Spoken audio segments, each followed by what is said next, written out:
اس کو جو ہے وہ اس کی بنا پہ کچھ لوگ کہتے ہیں کہ پاکستان ایک بنانا ریپبلک بننے جا رہا ہے یا بن چکا ہے. کچھ یہ کہتے ہیں کہ پاکستان بنانا ریپبلک نہیں ہے. یہ اس وقت کہا جاتا ہے جب ملکی حالات کی جو سنگینی ہے اسے بیان کیا جا رہا ہو. لیکن ایک تاریخ کے طالب علم کی حیثیت سے میں سمجھتا ہوں کہ معمولی سے اصطلاحی ٹرمنالوجی یا ٹیکنیکل فرق کو چھوڑ کے پاکستان ایک طویل عرصے سے ایک بنانا ریپبلک ہے، چونکہ ایک خاص کاروباری اداروں کے جتھے نے جو ایک خاص ریاستی محکمے سے تعلق رکھتا ہے، پاکستان کی معیشت کے اور پاکستان کے وسائل اور وسائل کی تقسیم پہ اپنا اجارہ قائم کر رکھا ہے. دیکھیے، ریاست اور کاروباری اداروں کے گٹھ جوڑ کے بغیر بنانا ریپبلک وجود میں نہیں آتی.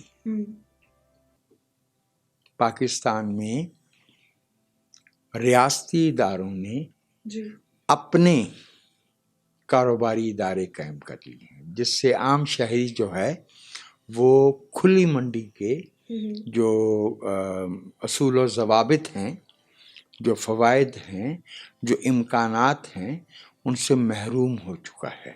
تو پاکستان کے ریاستی وسائل کچھ خاص ریاستی محکموں کے معاشی مفادات کی نظر ہو جاتی ہیں. اس وجہ سے میں پاکستان کو بنانا ریپبلک ہی میں شمار کرتا ہوں. میں سمجھتا ہوں کہ جب تک پاکستان کے عوام کے وسائل اور ان کی تقسیم اور ان پہ فیصلہ سازی کا اختیار اس ملک کے لوگوں کو نہیں ملتا، پاکستان ورچولی ایک بنانا اسٹیٹ ہے، پاکستان ایک بنانا ریپبلک ہے. ہم اس سے انکار کرنا چاہیں تو ایک دوسری بات ہے، لیکن اعداد و شمار جو ہے وہ یہی بتاتے ہیں، زمینی حقائق یہی بتاتے ہیں. پاکستان کی زمین پہ ملکیت، جسے ہم کہتے ہیں نا land owning pattern, land owning pattern, زرعی ملکیت کے جو خط و خال ہیں، اگر ہم اس پہ غور کریں تو یس، پاکستان ایک بنانا ریپبلک ہے. یہاں پر ایک یہ سوال کہ سر، کیا بنانا ریپبلک، ڈکٹیٹرشپ، فیشزم، یہ سب ایک ہی طرح کی صورتحال کے مختلف نام ہیں یا پھر یہ الگ الگ چیزیں ہوتی ہیں؟ ڈکٹیٹرشپ، فیشزم کا تو لغوی مفہوم یہ ہے کہ ایسی سیاسی قوت جو دیگر سیاسی قوتوں کو ان کے وجود کی اجازت نہ دے، تو فیشزم ہو گیا نا.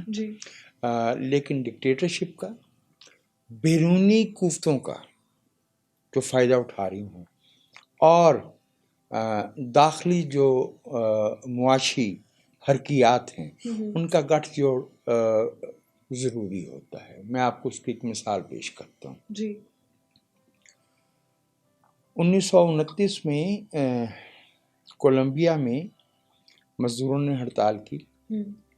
بظاہر ریاست اس ہڑتال پہ قابو پانے کے لیے ایکشن لے رہی تھی. مرنے والوں کی تعداد ویریشن ہوتی ہے جب اس سطح پہ قتل عام ہوتا ہے. تو یونائٹڈ فروٹ کمپنی نے کہا کہ 3 سے 6 ہزار لوگ مارے گئے ہیں. کچھ لوگ جو ہے وہ کہتے ہیں کہ تعداد شاید اس سے زیادہ تھی. اگر آپ نے میں سمجھتا ہوں کہ اگر کا اس میں کیا سوال ہے، کم و بیش اب ہر پڑھے لکھے آدمی نے گیبریل گارسیا مارکیز کا ناول 100 Years of Solitude پڑھ رکھا ہے. اس میں وہ بنیادی طور پہ علاوہ اس کہانی کے جو مارکیز نے پیش کی ہے، تو جو اس کا سیاسی باٹم لائن ہے وہ یونائٹڈ فروٹ کمپنی اور اس کا قتل عام ہے۔ اس میں کمپنی نے کہا کہ جی ہمارا اس سے کیا لینا دینا ہے، ریاست کر رہی ہے، لیکن ریاست کے پیچھے کون تھا جو ریاست کے حکام کو رشوت کے ذریعے خرید کے، نوکریاں دے کے، فائدے پہنچا کے اپنا تابع کرنا چاہتا تھا۔ اس کی میں آپ کو ایک بہت چھوٹی سی مثال پیش کرتا ہوں۔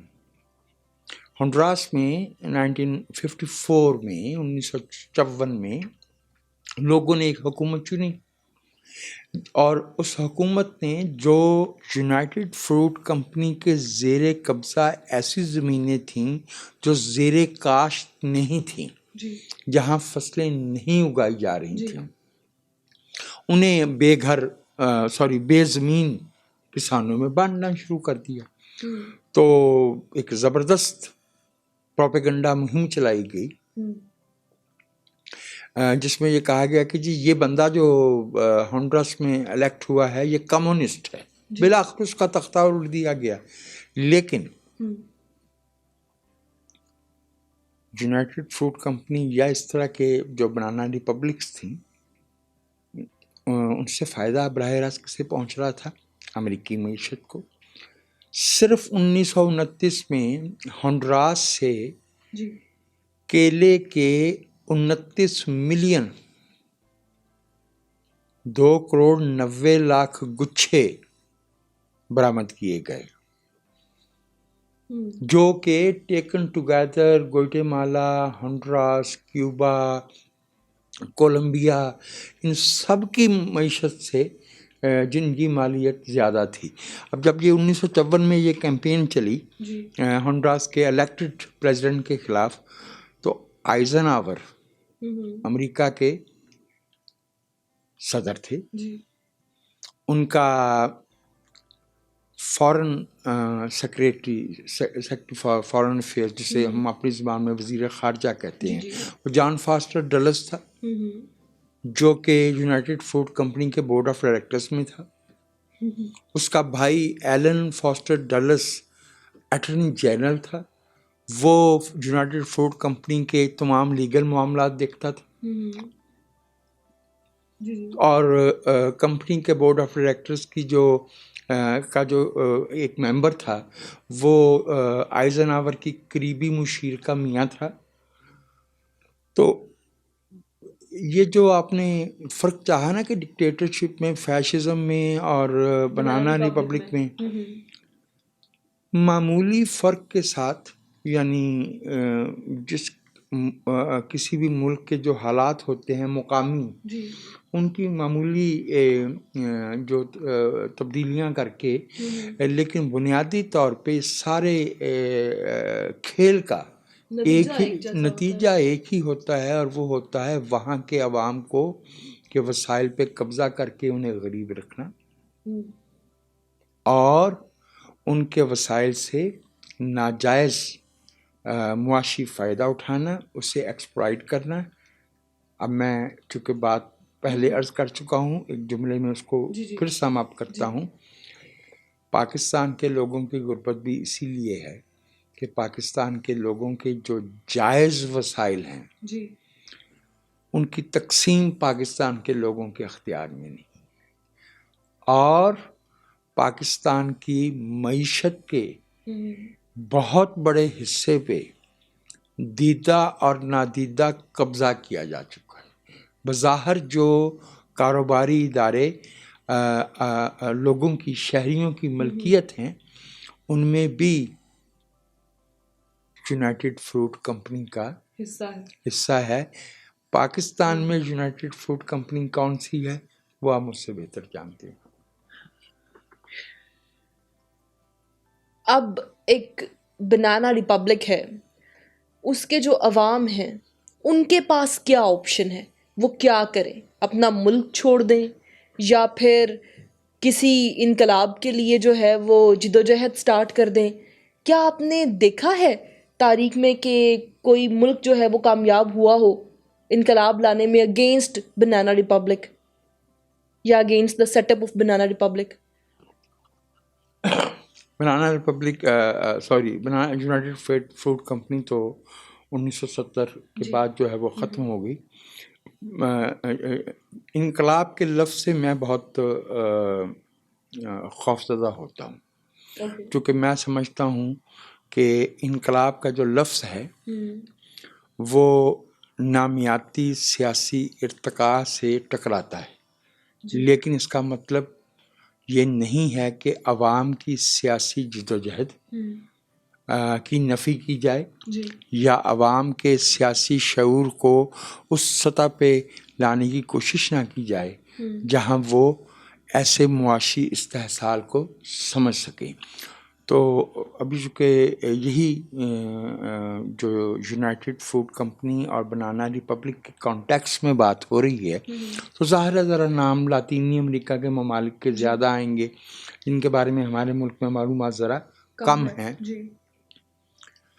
ہم نے اپنی نوجوانی تک کولمبیا میں ڈرگ ٹریفکنگ, ہم نے نکراگوا میں مسلح جدوجہد, بولیویا, ہم نے کیوبا پہ بے آف پگس کا حملہ, کینیڈی کا ناکام حملہ, اور ہم نے کیوبا کے ساتھ سخت قسم کی جو ہے وہ سیاسی اور حتیٰ کہ ایٹ ون پوائنٹ 13 دن ایسے گزرے جب میزائل کرائسس چل رہا تھا رشیا کا اور امریکہ آمنے سامنے آ گئے تھے. یہ سب ہم نے دیکھے ہیں. چون میں ہنڈوراس کے جو مزدور تھے انہوں نے ہڑتال کی, ملک کی معیشت مفلوج ہوئی, بالآخر جو ہے وہ حکومت کو کچھ رعایتیں دینا پڑیں. لیکن میرا یہ خیال ہے کہ یہ واقعات ہوتے ہیں. جو کرنے کا کام ہے وہ اپنے عوام کو اعداد و شمار کی مدد سے, نعرے نہیں, عوام کو ٹھیک ٹھیک معلوم ہونا چاہیے کہ یہ جو ہمارے ملک میں سیلاب نے ابھی 2022 میں جو تباہی پھیلائی ہے اس میں قدرتی آفت کا حصہ کتنا ہے, اس میں سرکاری سطح پہ مس مینجمنٹ کتنی ہے, اس میں سرکاری سطح پہ غفلت کتنی ہے, اور اس میں اس بادعنوانی کو کس حد تک دخل ہے جو اس وجہ سے جنم لیتی ہے کہ یونائٹیڈ فروٹ کمپنی نے معیشت کے بیشتر جو دھارے ہیں ان پہ اجارہ قائم کر رکھا ہے. ذرا جا کے معلوم کرنا چاہیے, اگرچہ ہمارے ملک میں اپنے ہی ملک کے مختلف حصوں کے بارے میں نوجوانوں کی معلومات بہت کم ہیں. ذرا معلوم کریں کہ بلوچستان میں کتنے ایسے ڈیم تباہی کا باعث بنے ہیں جنہیں کانکریٹ ڈیم کہہ کے تعمیر کیا گیا تھا لیکن وہ مٹی کے گڑھے ثابت ہوئے ہیں. یہ جو تباہی کراچی میں آئی ہے, کراچی کہہ رہا ہوں, سندھ میں آئی ہے, اس کی ایک بہت بڑی وجہ سیلاب تو وہاں بہت بعد میں پہنچا ہے. اس سے بہت پہلے جو ہے وہ بارشوں کے پانی کا نکاس تباہی پھیلا چکا تھا. اور وہ نکاس, وہ تباہی کیسے پیدا ہوئی ہے, قدرتی جو پانی کے راستے تھے ان پہ ناجائز آبادیاں قائم کی گئی ہیں. جن کمپنیوں کو سڑکوں کی, پلوں کی تعمیر کے ٹھیکے دیے گئے ہیں انہوں نے اپنے مفاد کے لیے وہ بنیادی پلاننگ ہی نہیں کی جس میں اس بات کا امکان باقی رکھا جاتا کہ یہاں سے پانی کو گزرنا ہے. دریاؤں کے وہ کچے کے علاقے جو پرون ٹو فلڈ ہوتے ہیں, جب پانی بھرتا ہے دریا میں تو انہوں نے وہاں آنا تھا, وہاں پہ بستیاں قائم کر رہی ہیں. کراچی جیسے بڑے شہر میں, حتیٰ کہ اسلام آباد جیسا جو دارالحکومت ہے ملک کا, وہاں پہ جو ہے وہ آپ کو معلوم ہے ذرا پہاڑی علاقہ ہے, تو وہاں پانی کے بارش کے پانی کے, برساتی پانی کے بہاؤ کے قدرتی راستے تھے.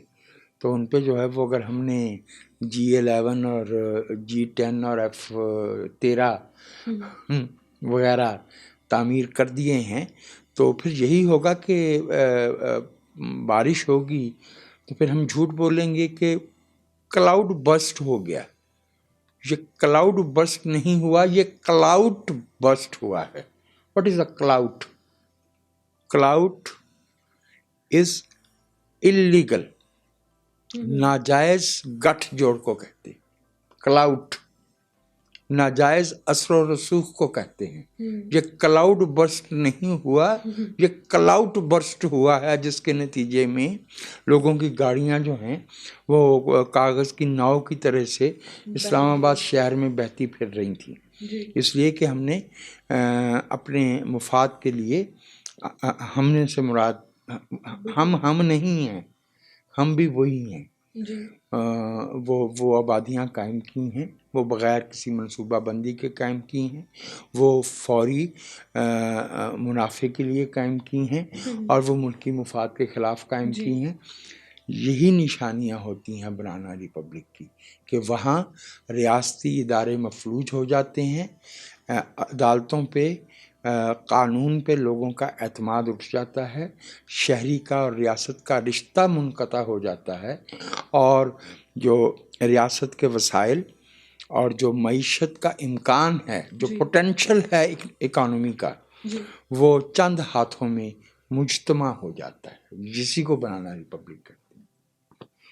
جی سر، کسی ملک کے بنانا ریپبلک بننے میں اور پھر سسٹین بھی کرنے میں اسی طرح سے انٹرنیشنل اسٹیبلشمنٹ کا کتنا کردار ہوتا ہے؟ ذرا وہ بھی ہمیں بتا دیجیے. بہت مہربانی، آپ کی بہت مہربانی. دیکھیے، انٹرنیشنل اسٹیبلشمنٹ کیا ہوتی ہے؟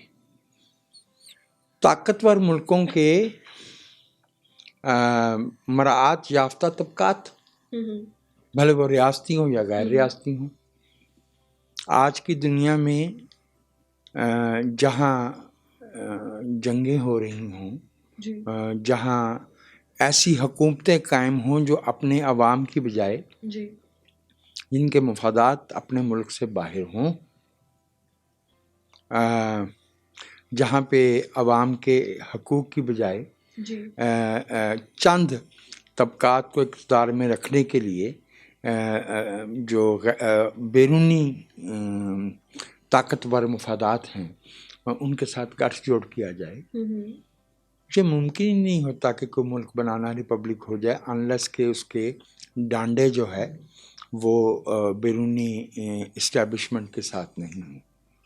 ہم پاکستان کے رہنے والے ہیں، ہمیں بہت اچھی طرح سے معلوم ہے کہ 1979 سے 88 تک ہم جو اس ملک میں افغان جہاد کے نام پہ لڑائی لڑ رہے تھے، وہ کس اسٹیبلشمنٹ کے اشارے پہ لڑ رہے تھے. ملکی مفاد یہ تھا کہ ضیاء عامریت قائم رہے، اور بین الاقوامی اسٹیبلشمنٹ میں امریکہ اور سعودی عرب تھے، اور بہت سے ممالک تھے، حتیٰ کہ اس میں اسرائیل بھی اسلحہ دے رہا تھا. ٹھیک ہے، تو میں جو عرض کر رہا ہوں وہ یہ ہے کہ بنانا ریپبلک بنتی ہی تب ہے جب اندرون ملک جو ملک کے مفاد سے بے نیاز خود غرض طبقات بین الاقوامی اسٹیبلشمنٹ کے ساتھ سنک کر جاتے ہیں. جی ایک آخری سوال وہ یہ کہ 20ویں صدی نے بنانا ریپبلک کا جو ماڈل ہمیں دے دیا ہے، اس سے انسانی فکر اور تمدن پر کیا اثرات مرتب ہوئے ہیں؟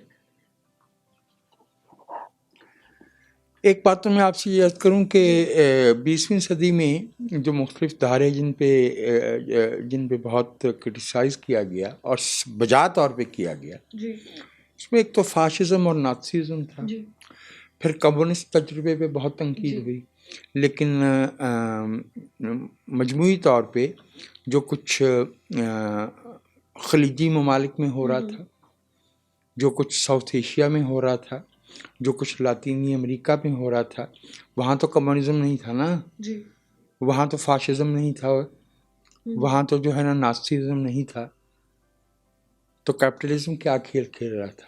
اس کا تو بہت مشہور جملہ ہے نا، جب اس سے پوچھا گیا امریکی سیکیورٹی آفیشل سے کہ وہ فلاں ملک کا صدر جو ہے، لفظ تھوڑا سا سخت ہے لیکن چونکہ مختلف ممالک کے جو سلینگ ہوتے ہیں عام جو، تو اس میں یہ چیزیں آ جاتی ہیں. اس سے کہا گیا تھا کہ وہ فلاں ملک کا صدر تو سن آف اے بچ ہے، تو اس نے کہا تھا یس بٹ ہی از اور سن آف اے بچ.